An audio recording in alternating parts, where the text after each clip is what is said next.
Hey everyone, it's Ben Hardy here, and in today's video, we're talking about how car dealerships are warning of a massive collapse in the car market.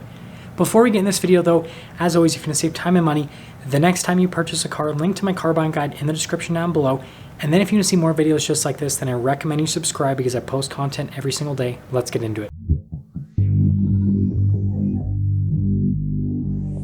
So I was actually scrolling through my Instagram feed earlier today to basically find out what I should post on my main channel when it comes to reviews, and this gem of an article popped up by Cox Automotive, and I started to dig into it. Now it's an older article, it's from the beginning of December, but then I realized that this is something that nobody's really talking about and needs to be talked about. This is a sentiment analysis done by Cox Automotive. So in Q2 of 2021, this was like right at the peak of the market, sentiment was at an all-time high of 67, which means that most dealers, not all dealers, but most dealers had a pretty positive opinion on the car market, and they felt like things were great and they were probably going to get better.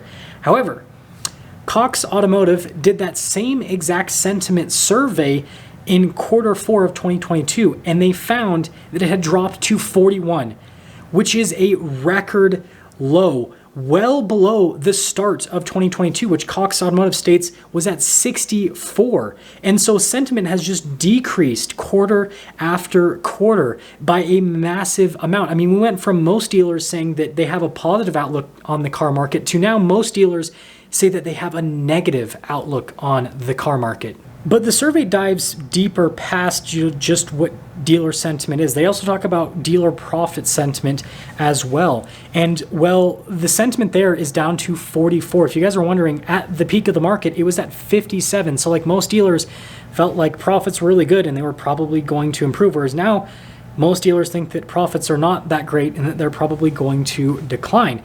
But there is definitely a huge rift between dealerships. Dealerships that are franchised, they have a much better opinion, or not better opinion, more positive opinion on the market. Their sentiment is at 67, whereas dealers that are independent, so think like your small used car lots, their sentiment is at 37 when it comes to profits. So again, I've been talking about this on the channel for months, and this literally is like the data to support what I've been saying. The big franchised new car dealerships, they're not really worried about what's happening.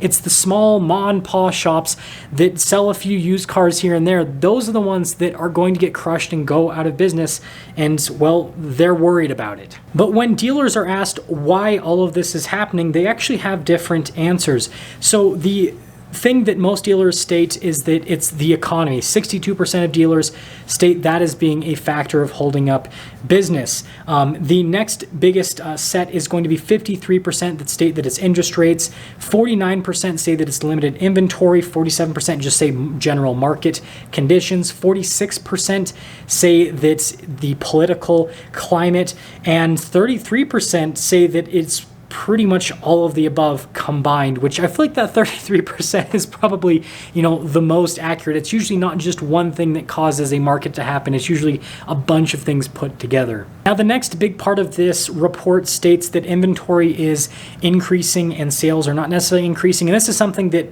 we already all know. If you've been following this channel for the last month or so, as I've been going over the sales numbers, then this is just like old news at this point, because we all know that, just go to a local dealership and you'll find that inventories keep going up and dealerships aren't selling any more cars. And that's why a lot of dealerships have decided to not necessarily discount vehicles, because they go, well, if we're not going to sell any more cars, then we got to keep making as much money as we can on a per car basis. Now, the full report talks more and more about what's happening what was happening within the new and used car market as of the end of 2022, and it dives a little bit deeper into dealer sentiment. Just look up the reports on your own time if you want to dive into all of the stats. But this will now lead me into talking about what I'm hearing from dealers anecdotally, because it's actually all over the place, to be honest, because there are some dealers that are super negative with their outlook on the market, and there are other dealers that are actually extremely positive. And I want to talk about, what I've noticed with these dealers that are negative and what I've noticed with the dealers that are positive. Now, when it comes to the dealers that are extremely negative, the trend that I've noticed with these dealers is that they are typically smaller dealerships that benefited probably more than any other dealership from the pandemic, because with these smaller dealerships, they're usually not used to doing a massive amount of volume. But over the course of the pandemic, a lot of these smaller dealerships actually sold more cars than they had ever sold in the past, because customers were going from the bigger dealerships to these smaller dealerships to buy, because the smaller dealerships were the only dealerships left with inventory, because they're kind of, forgotten in a sense. And well, now customers are again starting to forget about these smaller dealerships, because the larger dealerships that more customers live around, right? That's generally how things work, is if you have a larger population center, then you're usually going to have a bigger dealership. They're just going back to those ones because those dealerships finally have enough inventory to somewhat meet demand. And so I'm kind of, again, noticing this rift, not just between, small used car lots or used car lots and new car franchises. I'm also noticing a big difference between new car franchises that are smaller versus bigger. It seems like the bigger guys have like a really positive outlook on the market, because they're basically getting back all of the customers that they lost over the course of the pandemic, because they now have inventory. And then the smaller guys are freaking out because, well, they have inventory now and they don't have customers that are buying that inventory, because all their customers went back to the larger franchised dealers. However, pretty much every single dealership is in agreement that on a per car basis, profits are not going to be as good now as they were at the peak of the pandemic, and they're going to continue to decrease. And so that means that profit made on the front end of the car deal, right, on the vehicle itself, is going to be less.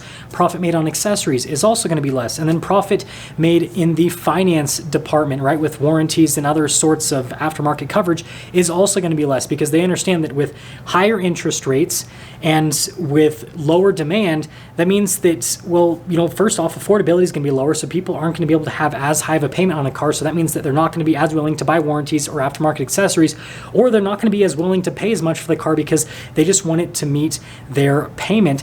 And so with dealers understanding this, they're, again, starting to kind of shift and try to focus more on the volume route. But again, this is where we see that rift, because it's easier for a large dealership to focus on volume than a smaller dealership, because with a large dealership, they have a lot more allocation, and they have a lot more allocation to product that is more desirable compared to these smaller dealerships. I mean, an example that I will give in this video, because it's something that I'm more familiar with, is with Ford Raptors. And I know this because I have bought a couple of Raptors and I'm kind of obsessed with the market.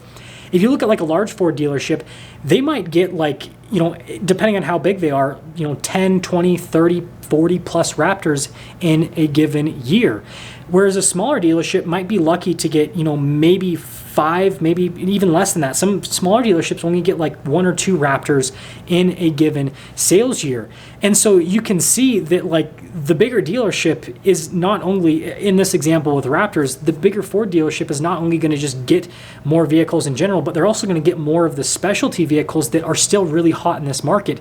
And so if you have the smaller dealership that only gets 2 Raptors, well, that's pretty much 2 guaranteed sales for that dealership. Whereas the bigger dealership, if they get 40 Raptors, they have 40 guaranteed sales, again, with that particular market that's still really hot. So in summary, the average car dealership is very negative about the outlook of the car market, which I think that all of you should take that as a big red flag. If dealers feel like things are going to be bad, they're probably going to be pretty dang bad for the car market, which is obviously going to be good for you as a consumer, because that means lower prices on both new and used vehicles. Well, I shouldn't say on new vehicles. It probably means bigger discounts on new vehicles, but probably not lower prices, because automakers seem to think that they can just keep jacking up the prices every single year and that people are going to keep buying. And well, spoiler alert, they're going to learn that that is not reality. But regardless, there's a rift in the dealership world. Small independent lots are getting absolutely obliterated. And I've said this in the past, there are going to be plenty of used car lots that go out of business. I mean, there are already used car lots that have gone out of business. There will be more that'll go out of business. But the big new car franchises,